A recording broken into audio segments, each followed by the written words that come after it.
Mira esto, ¿sabes lo que es? Este es el símbolo de un grupo islámico que fueron los fundadores del yihadismo moderno. Una organización que fue la creadora del grupo palestino Hamas, que incluso llegó a gobernar un país durante 2 años y que hoy en día esa misma organización recibe millones de euros por parte de la Unión Europea para impulsar así su plan conocido como el Memorándum. Ah, ¿y en qué consiste este plan? Pues muy fácil, en imponer el Islam en Occidente. Así es, este es el símbolo de la hermandad musulmana, así que acompáñame en esta historia porque te voy a contar todo lo que necesitas saber sobre este grupo antes de que ellos lleguen a controlar Europa completamente. Egipto, 1924. Tras haberse independizado del Imperio Británico, el Islam tenía poca, sino ninguna importancia en la vida pública y política del país. Por ello mismo, y por la rápida modernización del Estado, muchos jóvenes egipcios se empezaron a preocupar por las posibles consecuencias negativas que el avance cultural tendría sobre los principios islámicos. Entre esos jóvenes se encontraba Hassan al-Banna, el cual terminaría siendo el fundador de la hermandad musulmana. A una temprana edad, Hassan comenzó a trabajar como profesor y gracias a sus dotes de orador, organizó una serie de viajes por todo el país. De esta manera, tanto en las clases que impartía como en los viajes que hacía a distintos pueblos y ciudades de Egipto, Hassan presentaba a la gente su preocupación con respecto al terrible abandono que estaba sufriendo el Islam. Tras escucharle, poco a poco, más y más personas comenzaron a compartir y seguir las ideas de Hassan, siendo en 1928 cuando fundó la hermandad musulmana junto a todos sus seguidores. En ese momento, la hermandad musulmana tenía como pilares la lucha contra el colonialismo británico y el retorno del Islam a sus raíces, oponiéndose a toda corriente liberal del Islam que estuviese emergiendo. Para conseguirlo, Hassan al-Banna lo tenía claro. Quería que su organización tuviese un alcance global dentro del país. Hassan quería que la hermandad musulmana tomase parte en la política, en el día a día de la población, en la economía y en la protección de los derechos y cultura de los musulmanes. Por ello mismo, y con el lema "El Islam es la solución", la hermandad musulmana comenzó a ocupar el lugar del Estado, construyendo escuelas, hospitales, mezquitas, impartiendo cursos religiosos y literarios. Y todo ello gracias a las aportaciones económicas de grandes inversores, los cuales, junto a Hassan, buscaban que la población egipcia viese con buenos ojos y se sumase a la causa de la organización islámica. Además, integrantes de la organización viajaban constantemente por todo el país, predicando el mensaje de Alá, teniendo como público objetivo la población no musulmana y a aquellos que se les calificaba como poco musulmanes, por practicar el Islam de una manera más liberal. Esto es, con el lema "No hay más que un Dios, Alá, y Mahoma, que es su mensajero", estos misioneros iban por el país intentando convertir en islamistas a la mayor cantidad de gente posible. Con los años, desarrollaron un nuevo objetivo, y este era de mayor alcance. La hermandad musulmana quería exigir el regreso del verdadero Islam al país. Para ello, la sociedad musulmana debía de demandar la integración del Islam en la política nacional, poniendo la ley sharia por encima de todas las leyes y constituciones creadas por los humanos, pasando de ser el Islam una cosa que la gente practicaba de forma personal y privada a tener una gran relevancia en la vida política y por ende en el día a día de toda la población egipcia, quisiesen o no. Poco después, Hassan al-Banna viajó a Siria, donde sus ideas se fueron haciendo más y más extremistas, hasta llegar a un punto en el que creó un grupo paramilitar dirigido por la hermandad musulmana. A este grupo se le bautizó como la sección especial, pero más adelante se le conocería como Hamas. La sección especial tuvo diversas misiones, entre ellas sabotear a los británicos en sus colonias de Oriente Medio, atacar a la izquierda política, combatir en la guerra de 1948 contra Israel e incluso tomar acciones violentas contra jueces y políticos egipcios que estuviesen en contra de la hermandad musulmana. A raíz de esto, el gobierno egipcio ilegalizó a la hermandad musulmana y en respuesta a ello, la organización asesinó al primer ministro de ese momento, Mahmoud Faminu Krachi. Como represalia, el gobierno persiguió a la organización islamista y más en específico a nuestro protagonista, el líder de la hermandad musulmana Hassan al-Banna, al cual acabaron asesinando en 1949.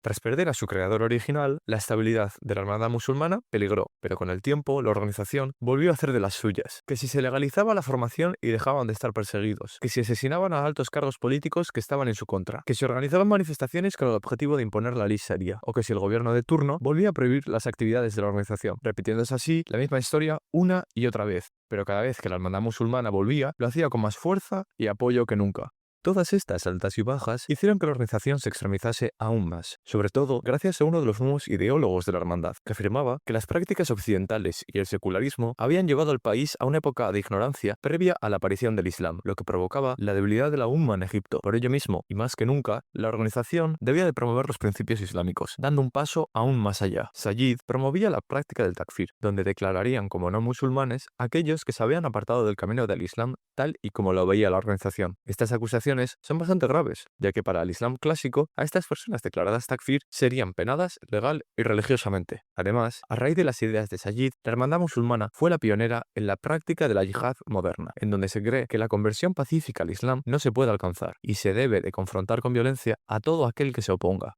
En la década de los 70 tuvieron un boom de integrantes de mayoría estudiantil y volvieron a renovar sus tácticas, ya que como estaban imposibilitados a tomar el poder, decidieron que lo mejor era continuar y pulir la visión del fundador original. De esta forma, tal y como también se explica en el memorándum, la organización apoyaría crear un Estado dentro del Estado, en donde las diferentes asociaciones asociadas a la hermandad musulmana proporcionarían todo lo necesario para el día a día de los musulmanes, ya sean colegios islámicos, medios de comunicación islámicos y redes de servicios sociales islámicos. Esto es, promoverían organizaciones que se encargarían de atraer a la gente a unirse al movimiento de la hermandad musulmana. Para sumarle más sabor al asunto, con el tiempo se fueron haciendo más liberales con respecto al estilo de vida de sus integrantes, ya que para ellos lo fundamental es que todos tengan un objetivo en común, el objetivo que define a la organización en la actualidad, y es llevar el Islam mediante el uso de la ley Sharia a la vida cotidiana de la población, reemplazando así toda alternativa de civilización para poder llegar a formar un califato global. Por ende, les da igual si sus seguidores son más o menos musulmanes, de derechas o de izquierdas, gays o lesbianas, o incluso si directamente no son musulmanes. Desde ese momento hasta ahora, lo único que les importa es que la gente les tolere y apoye la expansión del Islam por todos los países donde residen musulmanes. Esta estrategia en su conjunto es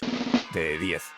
Si no te dejan conseguir el poder y hacer las cosas como tú quieres, no pasa nada. Cuando toda la población esté de tu lado y totalmente influenciada por ti, el gobierno estará a tus pies y no habrá nadie que te pueda detener.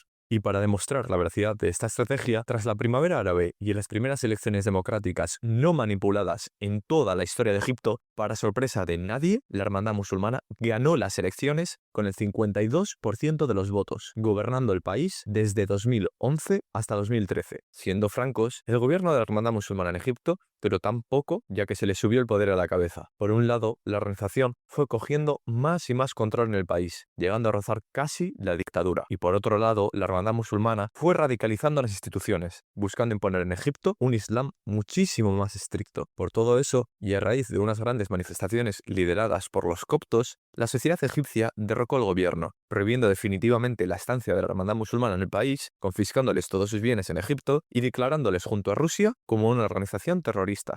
Estas últimas décadas, la hermandad musulmana ha puesto el foco fuera de los países musulmanes, pero sobre todo ha puesto su punto de mira en Europa. Para ellos, la Unión Europea es muy débil moralmente, pero financieramente poderosa. Por ello mismo, y según algunos antropólogos como Florence Bernot, la hermandad musulmana se está aprovechando de las políticas europeas actuales para poder impulsar su estrategia basada en el memorándum. Sobre todo, se están aprovechando de las toneladas de subvenciones que los grupos afiliados a la hermandad musulmana reciben de la Unión Europea. Estos grupos se presentan como una alternativa eficaz contra la islamofobia y la extrema derecha, y para no tener ningún problema, nunca dirán abiertamente que trabajan para la hermandad musulmana, aunque en realidad sí que lo hagan.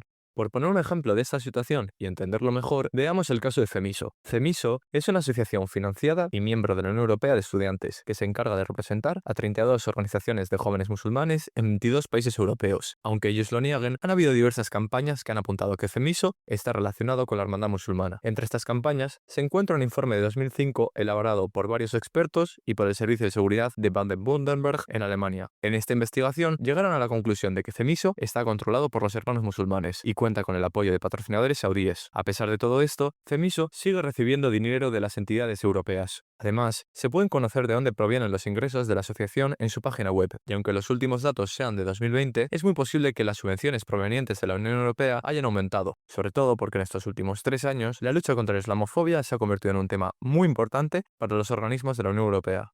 Para darle más valor al asunto, Florence Verdó asegura que FEMISO es la sección juvenil de una organización considerada cercana a los hermanos musulmanes. Esta organización es conocida como la Federación de Organizaciones Islámicas en Europa. Actualmente conocida como el Consejo de Musulmanes Europeos, tiene su sede en Bruselas y desempeña una función de coordinación de más de 400 organizaciones musulmanas establecidas en los distintos estados y miembros de la Unión Europea, constituyendo de hecho la mayor federación islámica en Europa. La FOIE siempre ha negado cualquier relación de afiliación a los movimientos islámicos de Oriente Medio y en particular a la hermandad musulmana. No obstante, prestigiosos estudiosos de los principales centros de investigación europeos y estadounidenses han demostrado que la FOIE, a pesar de no estar legalmente afiliada a la hermandad musulmana, mantienen claros lazos ideológicos con esta última, hasta el punto en el que se la puede considerar como la extensión europea de la hermandad musulmana. Recordemos que la FOIE es únicamente la punta del iceberg con respecto a las organizaciones islámicas en Europa y que hay otros cientos de organizaciones más que comparten en mayor o menor medida el objetivo de la hermandad musulmana. Recordemos también que la FOIE son 400 organizaciones musulmanas que no solo están recibiendo dinero de países musulmanes, sino que también están parcialmente financiadas por la Unión Europea y organizaciones antirracistas como la ENAR. Por esto mismo, cuando Florence Verdó y la hermandad musulmana afirman que la lucha contra la islamofobia y el racismo en Europa es una fuente de ingresos muy lucrativa, tienen toda la razón del mundo. Al fin y al cabo, la Unión Europea está financiando en una gran medida el trabajo de asociaciones islamistas que buscan cumplir el sueño de Hassan al-Banna.